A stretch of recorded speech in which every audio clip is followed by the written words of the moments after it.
যেমন IBPS বলুন, RRB বলুন, SSC বলুন, different competitive examination, class 12 examination college থেকে বাস এই ধরনের বিভিন্ন জায়গাতে এরকম করা হয়। তারা এটা রাজ্যের বাইরে যেত তাদেরকে। এবং এর মধ্যে ঘটনা অনেক শুনেছি, আপনারা সবাই জানেন, এই ধরনের কম্পিটিটিভ এক্সামিনেশনে গিয়ে কাউকে মৃত্যুবরণও করতে হয়েছে। তো এই যে জিনিসটাকে, রাজ্যে অনেক ছেলে মেয়ে আছে, তাদেরকে আমাদের রাজ্যে কী করে ব্যবস্থা করা যায়, এটা একটা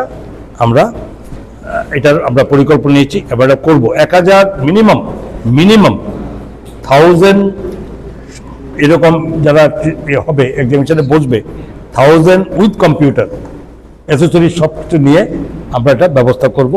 এবং এটা মূলত এখন পর্যন্ত এটা আমরা স্থির করেছি সরকারের পক্ষ থেকে, যেটা হাপানিয়াতে আমাদের ওই হলে আমরা সেখানে এটা সেট আপ করব।